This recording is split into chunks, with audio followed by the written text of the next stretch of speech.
What's up, everyone? Welcome to yet another beautiful episode of Money and Technology, reaching you from your darling channel, CBA TV. My name is Ajara Ahmed Tijani. On Tech News today, we've got many information to dish out for you.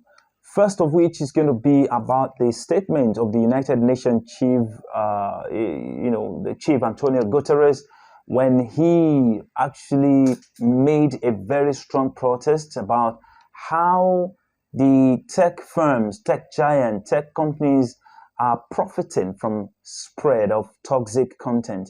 And of course, we are going to be hearing from the horse's mouth, and of course, the content of that news, I will be reading it out to you. And after that, we'll move on to yet another very important information about the tech world.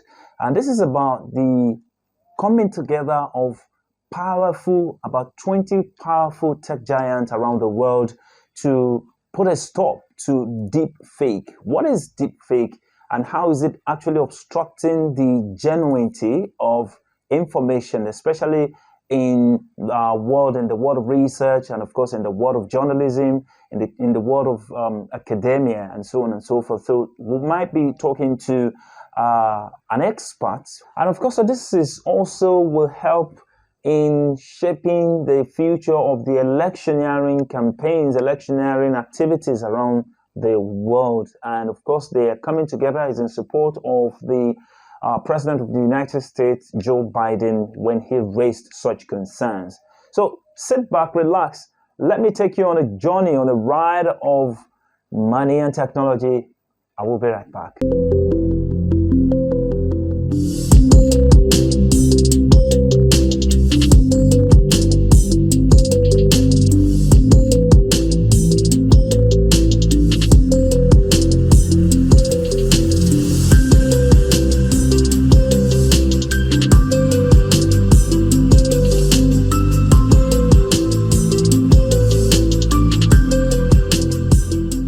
Welcome back. Let's hit the ground running. United Nations chief calls for tech firms to cease profiting from the spread of toxic content.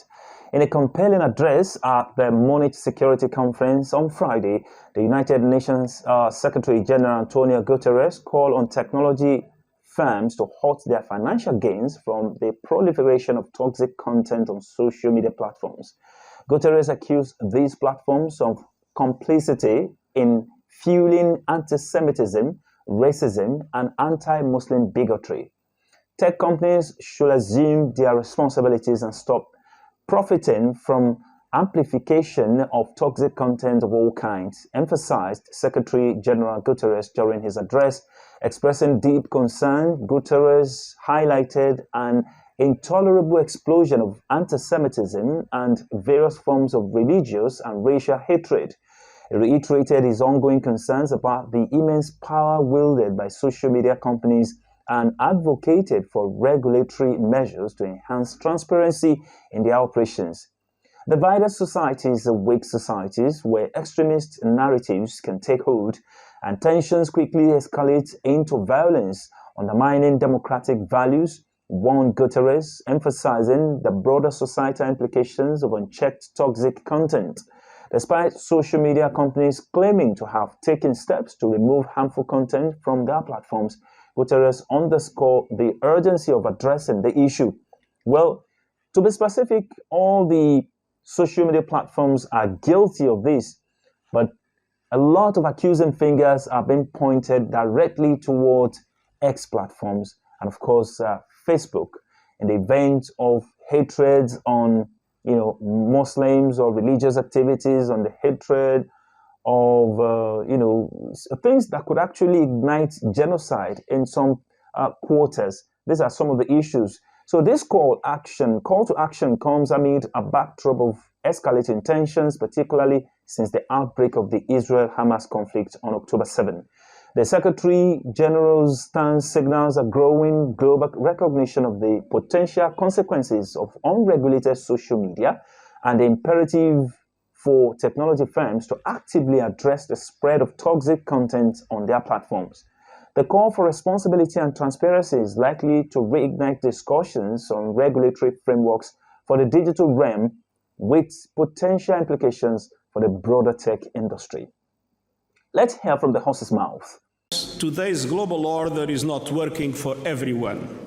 In fact, I would go further and say it's not working for anyone.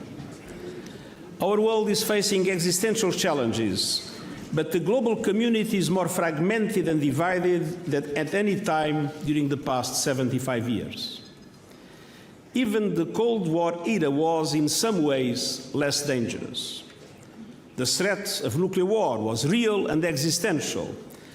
That's why the United States and the Soviet Union agreed on arms reductions and controls and other mechanisms to prevent mutually assured destruction. Today, in our multipolar world, we still face the nuclear danger. And we are dealing with two more threats with existential dimensions: the climate crisis and the risks of uncontrolled artificial intelligence. And we have been unable to take effective steps to respond to any of these existential challenges.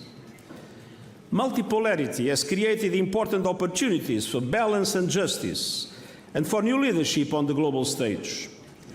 But the transition to multipolarity without strong global institutions can create chaos. When power relations are vague, the dangers of aggressive opportunism and miscalculation grow. And today we see countries doing whatever they like with no accountability. Impunity seems to be the name of the game.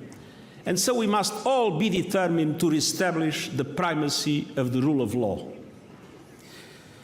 As the Munich Security Report makes clear, relative gains through competition between countries are being prioritized over absolute gains for all through cooperation. And crises are multiplying, linked to competition and impunity. A global order that works for everyone must address these gaps and provide solutions. Excellencies, if countries fulfill their obligations under the UN Charter and international law, every person on earth would live in peace and dignity. The problem is that many governments are ignoring these commitments. Millions of civilians are paying a terrible price, and record numbers have been forced to flee. Excellencies, ladies and gentlemen, nothing can justify the unconscionable terror attacks launched by Hamas on 7 October against Israel. And nothing can justify the collective punishment of the Palestinian people in Israel's military response. The situation in Gaza is an appalling indictment of the deadlock in global relations. The level of death and destruction is shocking in itself, and the war is also spilling over borders across the region and affecting global trade. The humanitarian aid operation is now on life support. It's barely functioning. Humanitarians are working under unimaginable conditions, including live fire, multiple physical obstacles and Israel restrictions, as well as the breakdown of public order. Rafah is at the core of the entire humanitarian aid operation. An all-out offensive on the city would be devastating for the 1.5 million Palestinian civilians there who are already on the edge of survival. I've repeatedly called for an immediate and unconditional release of all hostages and a humanitarian ceasefire. That is the only way to massively scale up aid delivery in Gaza. And this must be the foundation for concrete and irreversible steps towards a two-state solution based on international law and the United Nations resolutions. Excellencies, the war triggered by Russian invasion of Ukraine, in clear violation of the UN Charter, has no place in Europe of the 21st century. 2 years in, the cost in human lives and suffering is appalling, and the impact on the global economy has been particularly devastating for developing countries. We desperately need a just and sustained peace for Ukraine, for Russia, and for the world. but a peace in line with UN Charter and international law, which establishes the obligation to respect the territorial integrity of sovereign states. And around the world, from the Sahel to Libya and Sudan, from the Great Lakes to the Horn of Africa, from Yemen to Myanmar, we need concerted efforts to strengthen regional organizations and for global powers to pressure the parties to the war to come to the peace table and pursue their goals through negotiations. The recent decision of the Security Council to support African Union-led peace-enforcing and counter-terrorism operations is an important step in the right direction. Excellencies, beyond this immediate crisis, we need to strengthen the global peace and security architecture to deal with today's threats and challenges. Those who drafted the UN Charter did not conceive of the climate crisis, artificial intelligence, or cyber weapons. The new agenda for peace, to be discussed at the Summit of the Future in September, aims to update our collective security systems based on a more networked and inclusive multilateralism for a world in transition. From reform of the UN Security Council to a recommitment to eliminating nuclear weapons and the role of sustainable development and climate action in preventing conflict, the new agenda for peace seeks to update global commitments for the challenges of today and tomorrow. It includes measures to prevent the further fragmentation of global trade rules, supply chains, and more. And it calls for new norms and frameworks to regulate new technologies in the military domain. Excellencies, competition at the global level cannot obscure the divisions we see around us. Communities are driven by hate speech, discrimination, and deepening polarization. Truths and facts are being drained of all meaning in an age of deep fakes and disinformation. We are witnessing an intolerable explosion of anti-Semitism and other forms of religious and racial hatred. Divided societies are weak societies, where extremist narratives can take hold and tensions quickly escalate into violence, undermining democratic values. Tech companies should assume their responsibilities and stop profiting from the amplification of toxic content of all kinds.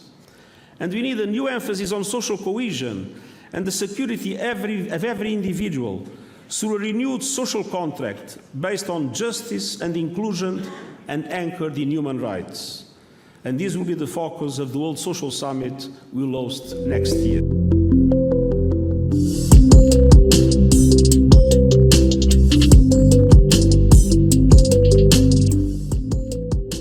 Now moving on to the next. Information tech companies unite in global efforts to counter deceptive AI content in elections. In a collaborative initiative aimed at safeguarding the integrity of global elections, 20 leading tech companies announced on Friday their commitment to working together to prevent deceptive artificial intelligence AI content from influencing electoral processes worldwide throughout the current year. The focus of the tech accord unveiled at the Munich Security Conference revolves around countering the escalating threats posed by generative artificial intelligence AI. This technology rapidly generates text, images, and videos in response to prompts, raising concerns about the potential misuse to manipulate major elections, given that more than half of the world's population is expected to participate in polls this year. Key signatories of the accord include companies actively involved in developing generative AI models such as OpenAI, Microsoft, Adobe, social media giants, including Meta platforms, formerly Facebook, TikTok, and X, formerly Twitter, have also pledged their commitment to the agreement. The accord outlines comprehensive commitments, including collaborative efforts to develop tools capable of detecting misleading AI generative images, videos, and audios.